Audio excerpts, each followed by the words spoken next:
Good morning. Welcome to Learning to Learn a Language.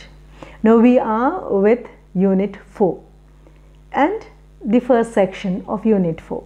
I think by now you would have really got to know how to go by the units and how they are classified for your convenience. As you get to know the unitization better, the logic and reason behind this particular way of unitizing your lessons, you will find it very predictable, guessable. You know what would follow. Now Unit 4 has two brilliant stories and an equally brilliant poem. The two stories happen to be very anecdotal in nature. The first one is written by E.V. Lucas, Edward Verrall Lucas, an English humorist, and the poem that you have is of course by T.S. Eliot, a remarkable poem, Macavity, the Mystery Cat. And the third part, that is an extended reader. For extended reading, you have an equally beautiful article which is by Stephen Leacock, another humorist, a delightful humorist, and the topic happens to be With the Photographer. Okay, and you will enjoy them thoroughly. No, I repeatedly tell you, you will enjoy them thoroughly because they help you to look at the lighter side of life. They are the philosophy that is advocated by all the three, be it T.S. Eliot in his poem Macavity, the Mystery Cat, or E.V. Lucas in his Tight Corners, or the extended reading part that is Stephen Leacock in his With the Photographer. They help you to keep yourself in good cheer.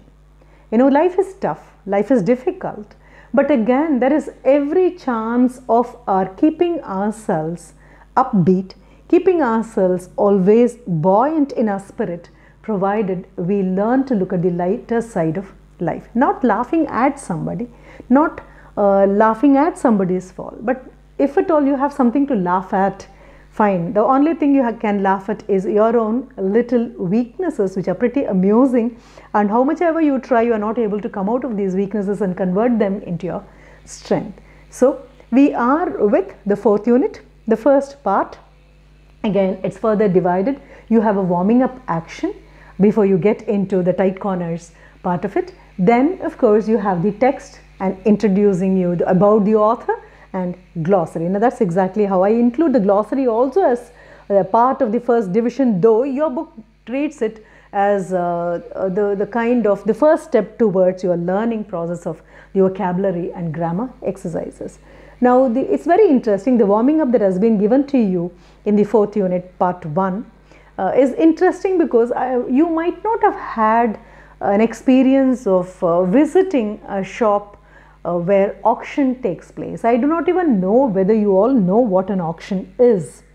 Now auction is a kind of sale of things, invariably antique pieces, very valuable pieces of yesteryears, okay, very old antique pieces, but which are very, very valuable. You have lots of people who collect such pieces. It may be a painting, or it may be a sculpture, or it may be a glass vessel or a vase or whatever it is, or a kind of a unique candlestick.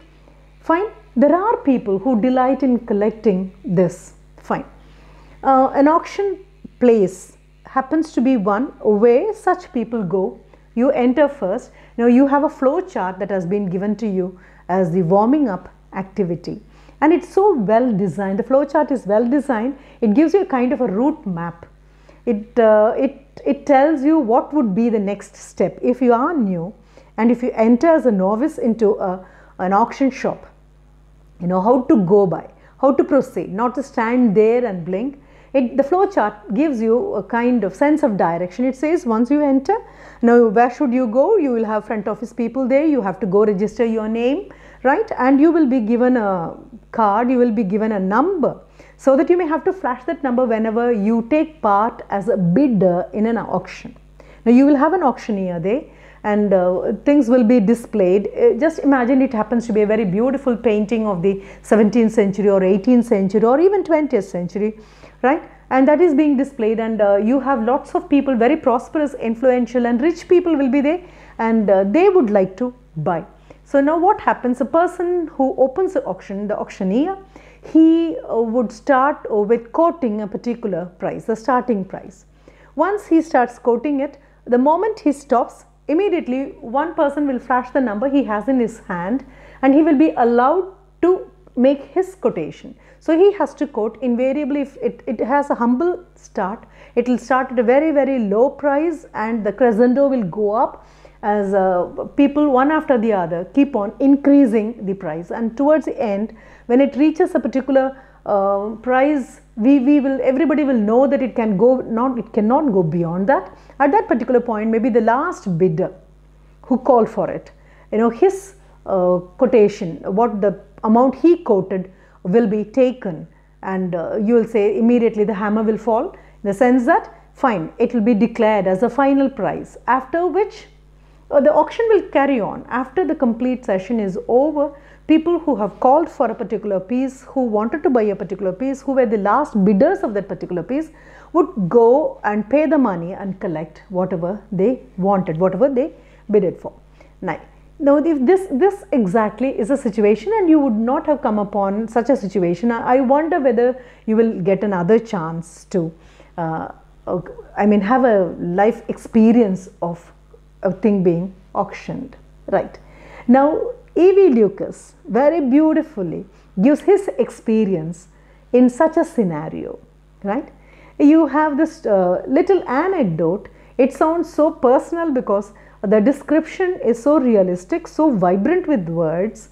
Rather, you can feel your pulse raising, because we do not know whether the narrator is able to extricate himself from the problem into which he plunged with all his senses intact. He was not convinced by anybody. He was not pushed into that kind of a situation by anybody. He just created a situation which was a tight corner. A tight corner happens to be a situation from where it's extremely difficult to extricate yourself. If somebody else has pushed you inside, you can always throw the blame on someone else. But if you create a situation and you pull yourself into it and find it extremely difficult to come out, then you don't have anybody else to blame. You have to blame your own sweet self. Now there is a talk amongst friends, and these friends have been debating over one particular issue. They say about the tight corners, the most critical situations one can find oneself in. So one friend talks about how he was caught in a tide in Brittany. Brittany happens to be one of the coastal towns in the northwest part of France. He says he was caught in a tide, and so coming out of it was extremely difficult. It was a kind of a second life he got. Immediately another friend counters. He says, that's not something very great. I was on an elephant. I was sitting on an elephant when a wounded tiger attacked the elephant. Just imagine, you can visualize the scene. An elephant, somebody is seated on the elephant. That itself is pretty dangerous, because we do not know when the elephant would start running, and once it starts running, you do not know how to get down either, right? You won't even know whether there is anybody whom you can scream for help and ask for help, right? And imagine if that particular elephant, with you seated on its back, is being charged by not just a tiger, a wounded tiger. The situation becomes very, very perilous, very dangerous. Immediately another friend counters, and he says, come on, these two are nothing, because I was caught trapped on the third story of a building when the building caught fire. I was there on the third floor, and how did I manage to escape from that, and how am I here talking with you? That was the greatest tight corner anybody can find himself or herself in. Immediately another person counters all the three and says, no, I was in a war where I was torpedoed. A torpedo happens to be an underwater missile. So we were torpedoed, and I wonder how we came out this way. That is, we are alive. Now as this discussion was going on, the narrator, immediately he stops them and says, you all speak as if a tight corner is only a physical kind of critical situation where a person physically finds himself with. The tight corner becomes tighter if it happens to be a mental one. That is a kind of throwing a challenge. And he says, I found myself in one such mental tight corners at Christie's. So we are going to sit and listen to this beautiful anecdote by the narrator is going to tell his friends. Along with his friends, we also listen. Now that is one of the most beautiful aspects of such lively essays, where you become a participating reader. You don't just open your textbook, sit and read, nor do you just close your eyes and open your ears to listen to somebody telling you the story. You rather go along with the author, who also happens to be the narrator, and become a part of his own experience. So when he is shocked, you are shocked. When he is surprised, you are surprised. And when he finds himself in a tight corner, you are also equally worried, concerned, and you become breathless. Now the story goes on. You find the narrator telling how he had a visitor, his friend from abroad, and both of them went for a lunch at St. James Street. And from there, they moved on to King Street. Now, these two streets happen to be extremely busy commercial places in London. So, as they keep walking down the King Street, they come upon Christie's. Christie's happens to be one of the very renowned, famous auction centers. These two people have got nothing to do with auction, but they are so interested. Out of curiosity, they just invite themselves to Christie's. They would like to go in and see what exactly is happening. So they go inside and they find that already auction has commenced and it's very busy, and everything, all old paintings were being, Barbizon paintings are being sold. They were on sale. Now, what is a Barbizon painting? Barbizon happens to be the name of a village in France, and the Barbizon painters were all naturalists, and you find those paintings to be nature, so beautifully painted on canvas, the scenery, natural scenery. So those are being sold, and they are of course being sold for a very costly, high price. And what about the people who have assembled there? Each one is an aristocrat, each one is a very rich person, each one they are very visible. The moment you see them, you look at them, you know they are very pompous, very proud, and of course people of very high rank.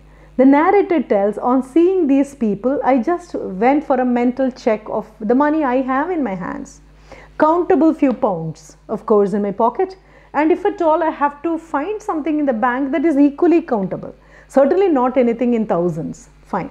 With this kind of wealth in my hand, I should have had enough and more of courage to plunge into bidding. I should not have done, because my friend who was standing near me told me I run the risk of getting caught. But immediately I smiled and told him that I will never run the risk. I will play a very safe game. I know when to start and when to stop, so he need not worry. And then he goes on to say how, like a bloatocrat, he could take part in the auction. So whom do you call a bloatocrat? You will not find such a word at all. That is a word which is the beautiful coinage of Mr. E.V. Lucas himself. Bloated is something very fat, very swollen, right?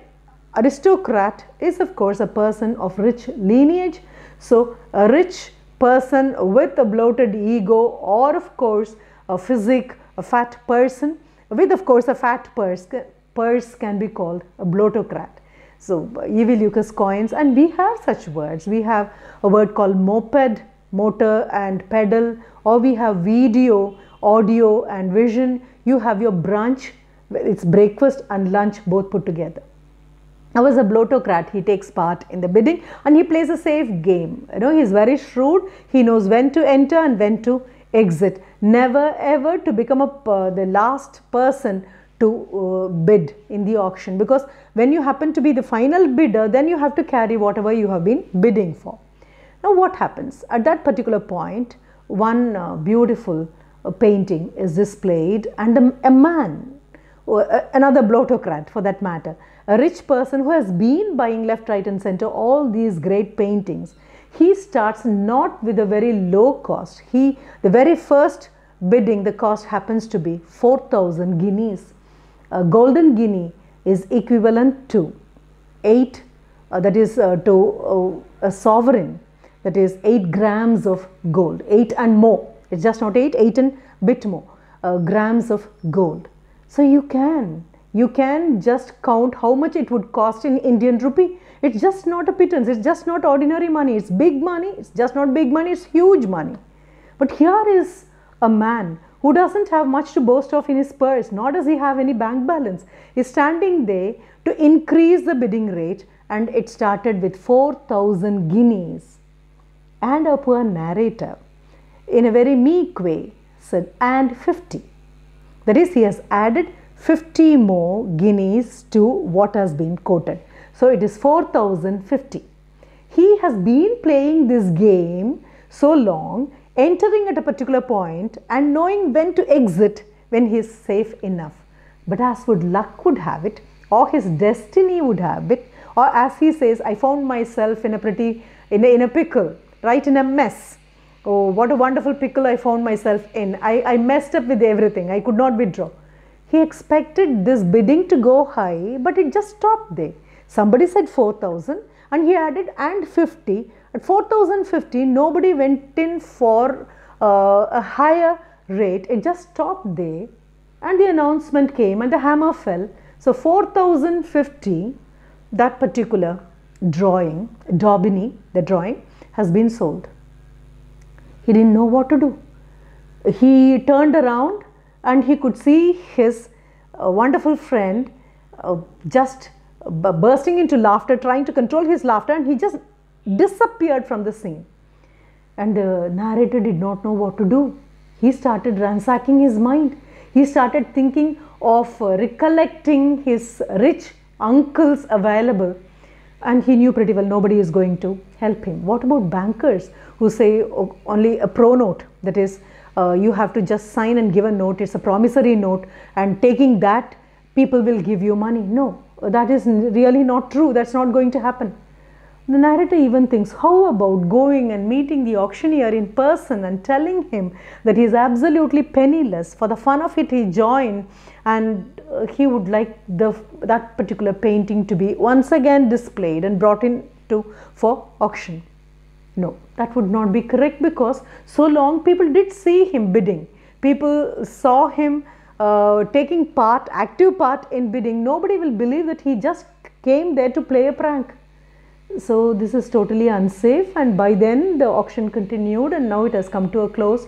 All those people who have bought such costly paintings and antique pieces have started queuing up. Fine, he even describes the appearance of the clerk there, the auctioneer there. They don't seem to be very empathetic, or they don't seem to be very understanding. They all seem very rigid, certainly not flexible at all. So he stands in the queue and he tells you also, no, you start smiling, because he tells you that I would like to be the last person in the queue. Whomsoever comes and stands behind him, he chooses to stand right behind them, so that he can extend the period of time, increase the duration.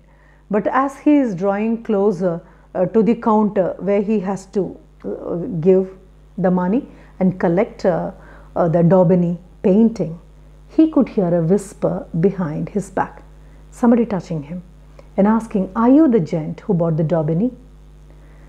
He turns around and finds a man in woolen, rough woolen coat, and he looks at him, and the man asks, are you the gent who bought the Daubeny?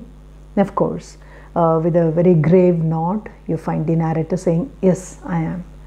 Now, I just would like to know whether you would be willing to take 50 guineas.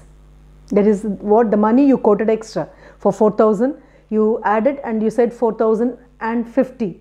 The 50 guinea you added to that in return, and give away the painting which you are about to borrow. The next paragraph is absolutely beautiful. If only the Creator and the angels have taken a human form and come and stood before him, they would have looked as good as a man who now stands before him. But even then, human psyche is such a tricky thing. We are such frail and fragile people emotionally, and we would like to make the best of the bargain even when we are in a tight corner. The narrator is in the tightest corner possible, but even then something prompts him, and immediately asks the person who stands as a messenger there, says, is it all the other man could give? That is, a man who would like to buy this from me. Give 50 guineas more and take away the painting. Is it all? Can there be a bargain? They, So the representative says, it's not I who could decide, but nonetheless, there is nothing wrong in asking for 100. That could be done. Now the friend appears from nowhere, and on seeing the narrator again, he smothers himself with the kerchief and he would like to run back. But by now, the narrator has got a check for the 50 guineas and he shows it to his friend. And his friend says, I am hanged. I am hanged. Now I can't just believe how fortunate you are. I came here to see you in a soup.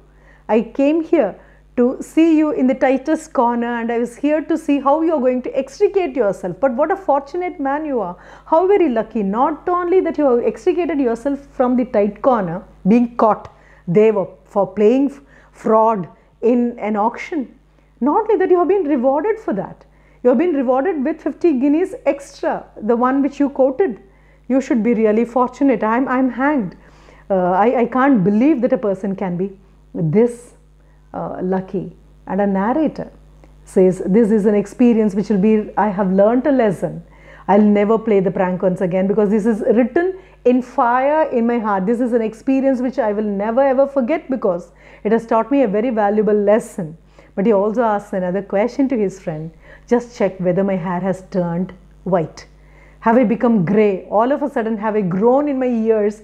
It's not growing wiser. Out of fear, your hair turns grey.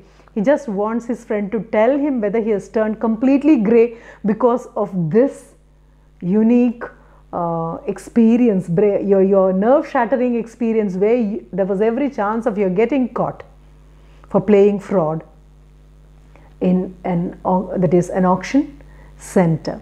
It's a very beautiful narration. He even says, the writer says, the moment it was declared as 4,050, my blood congealed. My blood just coagulated. It stopped, it thickened, it wouldn't flow at all. It was such a moment when I could not breathe properly. But again, don't we all think that we had real fun when we get ourselves into such tight corners, playing some prank on somebody and getting caught in the process and extricating ourselves? If you're safe and sound, if you are lucky enough to come back and narrate the whole story to your friends and have a good laugh at it, you are lucky. But not always. Some of us, as usual, fall a victim to our own prank and get punished for having played a very dangerous, tricky joke on somebody else. So this beautiful article by E.V. Lucas comes to a close, which is again followed by, I have to tell you about E.V. Lucas here. Now that I told you the story, deliberately sometimes I bring the author behind so that you would have enjoyed his writing. He is, as you have now guessed rightly, he is of course a humorist, a playwright, a novelist, a short story writer, an article writer who affiliated himself with the humorous magazine Punch and was with it for a long time. And he is known for his wit and wisdom, and he is known for the way in which, born in a Quaker family, he should have been a person of a serious disposition, but yet we are blessed to have E.V. Lucas this way, because we have a series of great supplies of short stories, anecdotes which make us smile at the human follies and foibles. Fine. So after this you have glossary, followed of course by our vocabulary building exercises. We have listening, or we have speaking, then we have reading, and this time I have to make a mention. Previously, when we were with our second unit, reading went on with note making, and this time in listening, when you listen to somebody reading out a passage, you will have to learn how to make notes once, here how to take notes. Now, note taking is different from note making. When you read and make notes of it, it becomes note making. When you listen to somebody reading out a passage, or in the process of a lecture you jot down the points, then it becomes note taking. Note taking is as intense a skill as note making. A good listener is one who knows when to jot down points, how to jot down points, how to make use of abbreviations, not to get all these or whatever information that is being given to you by the speaker or the reader, jotting down everything in total sentences, complete sentences. No, it is impossible and it is insane also. But to listen, remember, your brain, your memory power is something very good, and all you have to do is to believe that you have got a good memory. Though you have in the 3rd unit a very beautiful lesson on forgetting by Robert Lind, we are all blessed with good memory, and if you have good memory, don't worry. All you have to do is listen completely, retain and replay in your mind, and jot down the thoughts, break them into small units as your title, subtitle, sub-subtitle, after which you have points, use abbreviations, use signs and symbols, and you will know that taking running notes is one of the most effective skills developed by very clever students who can break the complete unit into small retainable bits, and they can recollect, just not stop with recollecting it, reproduce it when the examination warrants quick responses. Thanks a lot. Thank you for listening.